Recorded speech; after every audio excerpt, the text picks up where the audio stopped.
Assalamualaikum warahmatullahi wabarakatuh. Perkenalkan, nama saya Zahra Fitria dan teman saya Safna Suhada. Kami dari kelompok 8 ingin mempresentasikan hasil kerja kami yang berjudul Spectrum to Breeding. Baik, di sini saya selaku pemateri pertama ingin membahas tentang spektrum spektrum to breeding. Spektrum true breeding adalah pendekatan pada penggabungan penilaian dengan kurikulum dan pengajaran dalam kelas anak usia dini.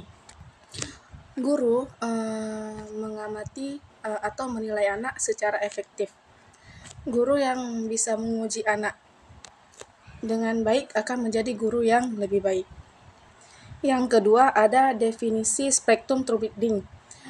Menilai anak-anak secara individual dengan tepat dan secara efektif menggunakan hasil penilaian untuk menginformasikan perkembangan kegiatan belajar.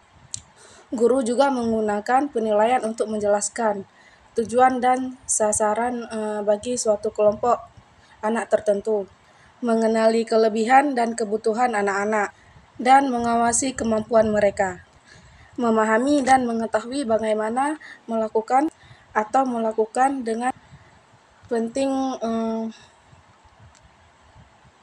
untuk pengajaran yang efektif. Kemudian ada sejarah praktik penilaian anak.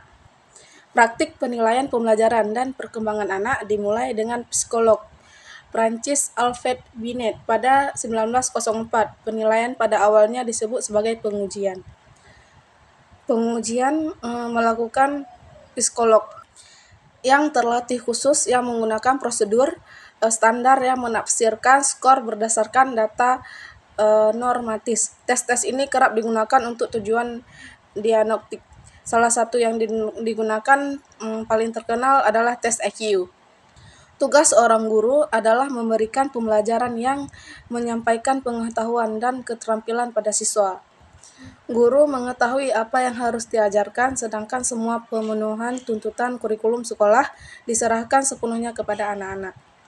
Selanjutnya ada ciri-ciri khusus. Ciri-ciri khusus ada 3. Yang pertama, penilaian spektrum mengenali anak-anak yang gemilang dalam bidang linguistik dan pencarian logis, dan mereka yang memiliki kekuatan kognitif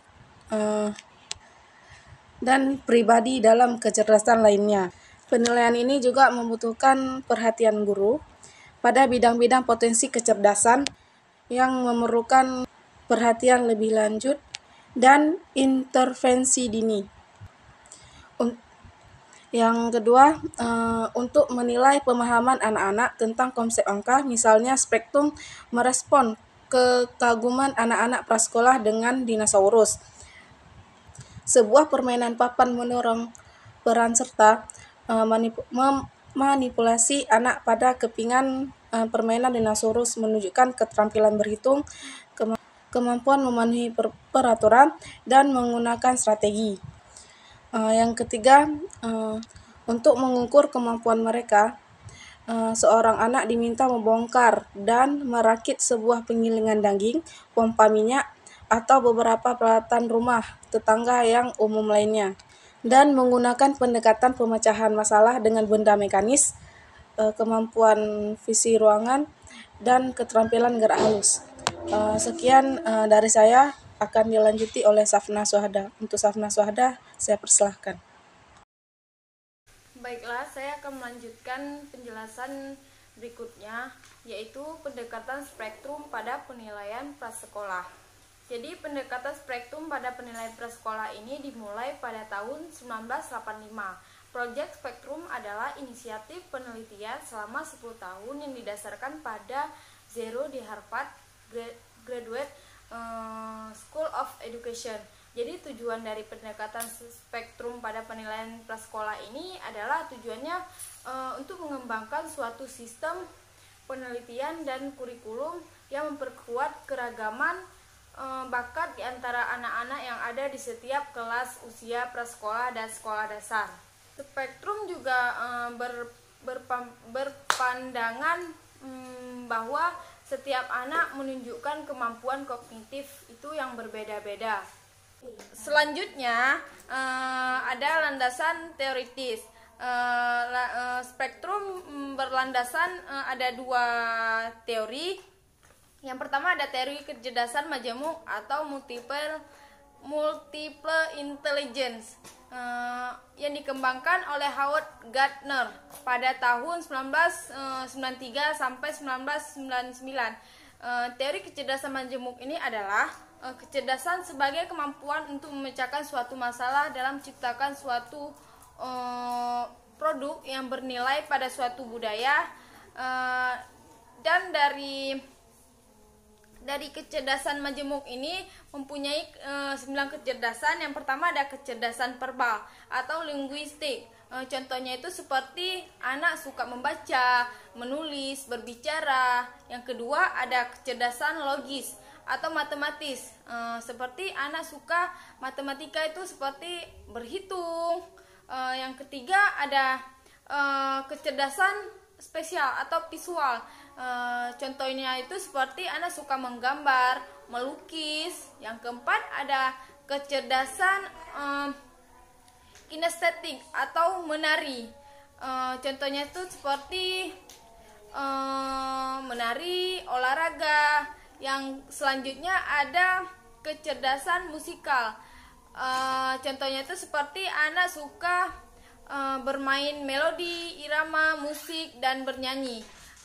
Selanjutnya ada kecerdasan intrapersonal. Selanjutnya ada kecerdasan interpersonal. Yang selanjutnya ada kecerdasan naturalis, yaitu suka, contohnya itu suka dengan alam. Yang terakhir ada kecerdasan eksistensial.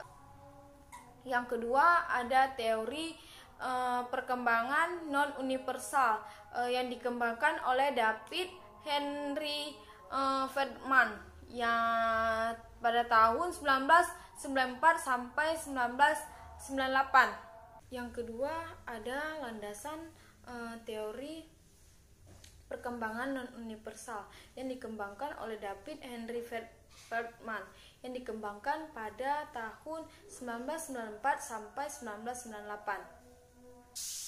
Teori Feldman dan Gardner ini memiliki ciri-ciri yang sama, dan persamaannya itu yang menjadi landasan teoritis proyek spektrum. Selanjutnya ada masalah dan kecenderungan yang muncul dalam pendidikan usia dini. Yang pertama ada perkembangan standar pembelajaran usia dini. Kedua ada bertambahnya penekanan pada hal inti. Ketiga definisi pendidikan usia dini sebagai PK3. Sekian dari penjelasan saya. Bila ada salah-salah kata mohon maaf. Saya kembalikan kepada moderator. Dan penjelasan dari kelompok kami. Bila ada salah kata kami minta maaf. Kami akhiri. Wassalamualaikum warahmatullahi wabarakatuh.